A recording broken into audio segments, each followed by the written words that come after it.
Shalom, jemaat yang saya kasihi, sebelum kita memulai aktivitas kita pagi ini, kita mendengarkan firman Tuhan. Kita bersatu di dalam doa.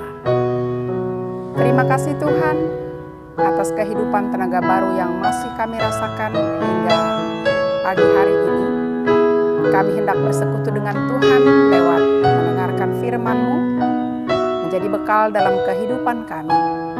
Dan biarlah kuasa Roh Kudus-Mu yang mengajari kami agar kami mengerti kehendak Tuhan untuk kami lakukan dalam kehidupan kami sehari-hari. Dalam Kristus Yesus kami berdoa dan bersyukur bagi-Mu. Amin. Jemaat yang saya kasihi, firman Tuhan renungan hari ini diambil dari kitab Mika pasal 4 ayat 5. Demikian bunyinya.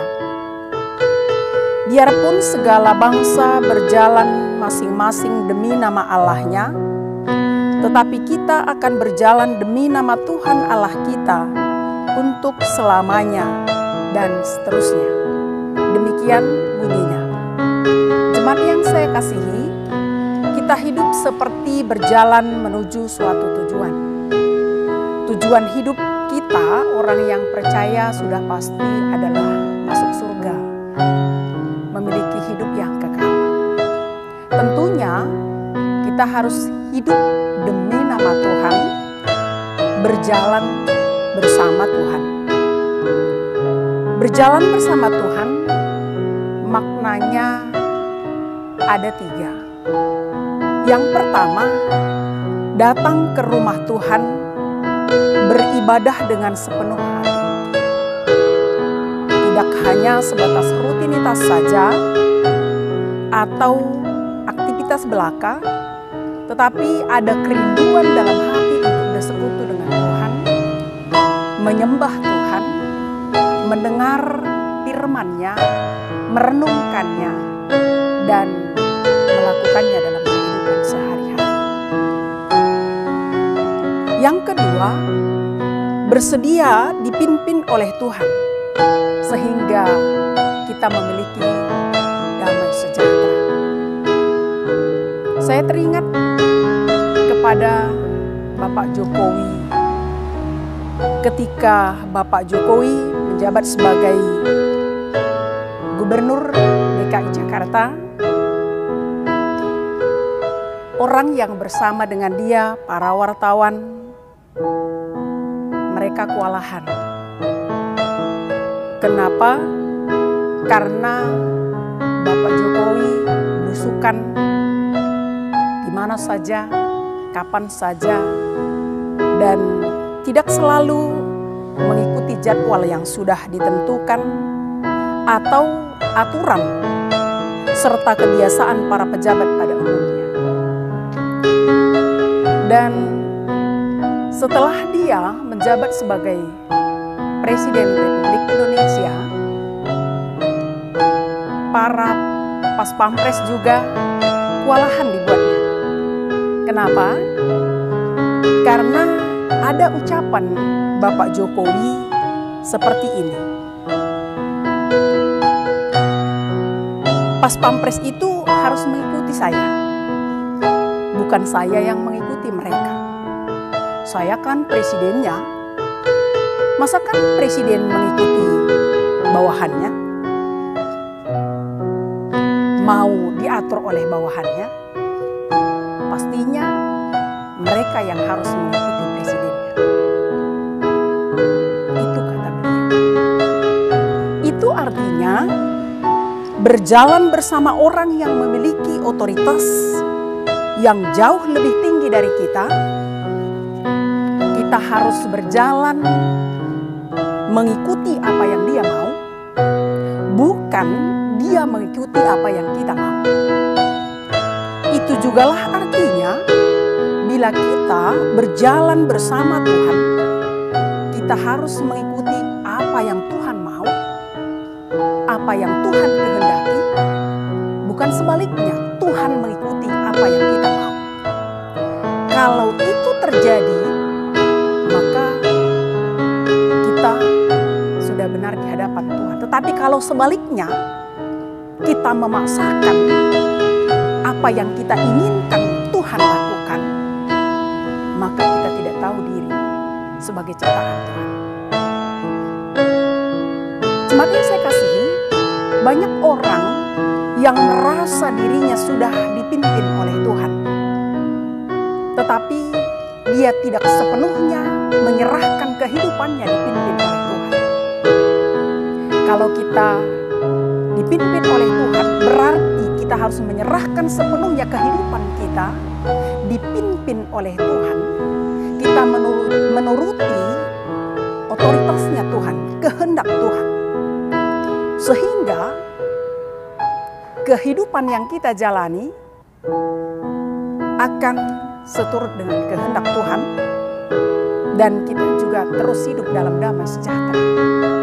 Tetapi kalau kita mau dengan keinginan kita mau jalan sendiri, maka kita akan tiba pada kekecewaan, keputusasaan, dan bisa saja sering terjadi dalam kehidupan kita ada kekhawatiran, ada kebencian, ada sungut-sungut dan lain sebagainya yang tidak baik. Karena itu, mari kita hidup dipimpin oleh Tuhan. Berjalan bersama Tuhan berarti dipimpin oleh Tuhan.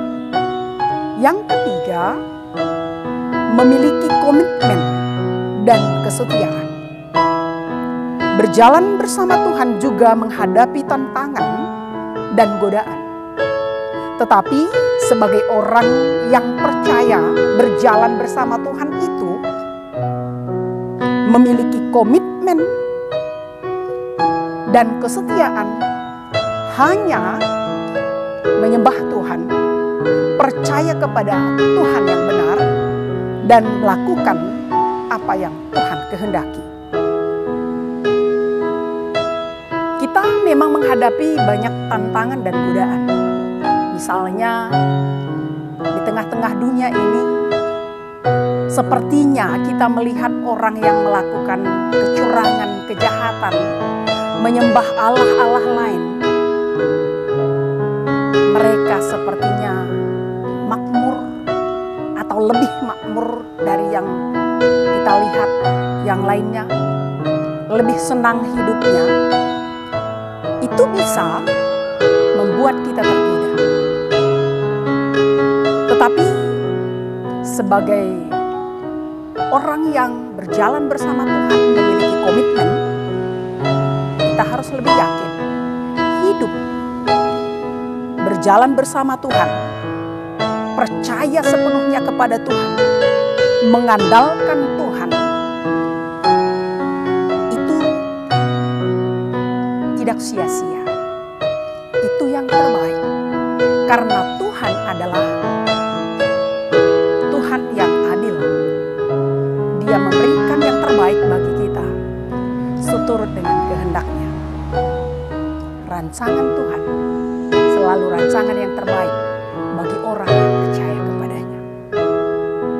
Walaupun banyak orang di tengah-tengah dunia ini sering kali tergoda oleh harta duniawi, keindahan duniawi, kemewahan duniawi, panorama indah dunia.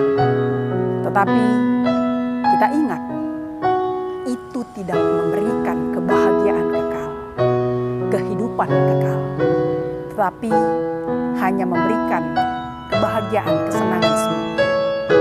Kita ingin kita memiliki kehidupan yang kekal.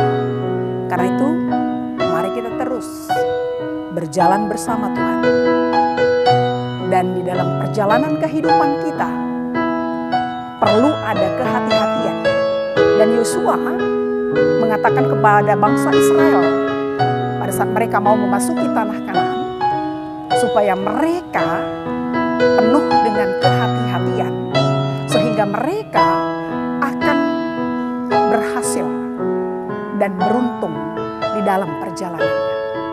Itu dikatakan dalam Yosua pasal 1 ayat 8. Bagi kita juga, jemaat Tuhan, hendaknya kita dalam menjalani hidup ini penuh dengan kehati-hatian.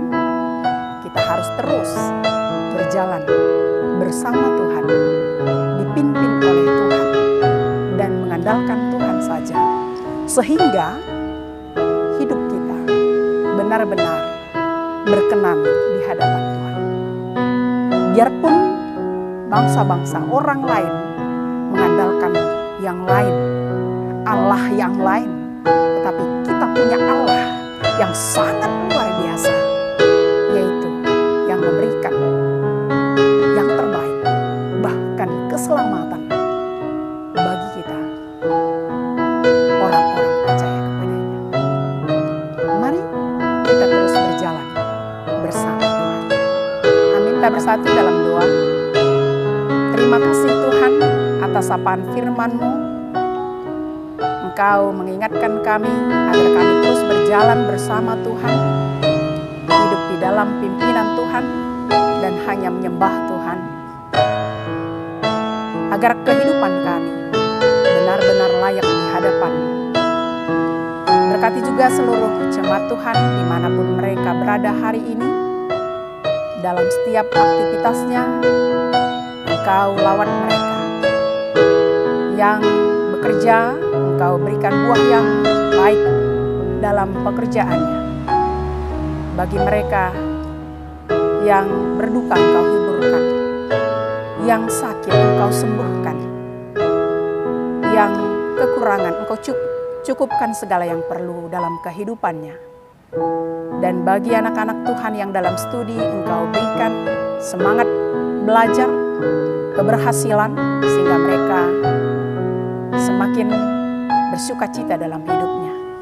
Bagi anak-anak Tuhan yang mencari pekerjaan, Engkau berikan pekerjaan yang layak mereka kerjakan, agar mereka juga mendapatkan buah yang baik dari pekerjaannya. Bagi anak-anak Tuhan yang mengharapkan jodoh, berikan jodoh yang sepadan, yang seiman dengan kami, agar mereka juga bersukacita dalam hidupnya. Berkati setiap orang tua, berikan hikmat bijaksana dalam membimbing, mengajari, mengarahkan, mengayomi anak-anak dan cucu yang Engkau berikan di tengah keluarga mereka, sehingga semua yang mereka lakukan membawa berkat sukacita bagi anak cucunya. Berkati kami semuanya Tuhan, kami mau serahkan kehidupan kami, aktivitas kami hari ini. Biarlah Tuhan yang berkarya lewat kehidupan kami. Ampuni kami akan salah dan dosa kami. Dalam Kristus Yesus kami berdoa dan bersyukur bagi. Amin. Jemaat Tuhan, selamat melanjutkan aktivitasnya masing-masing hari ini. Kiranya damai sejahtera Tuhan bersama kita. Shalom.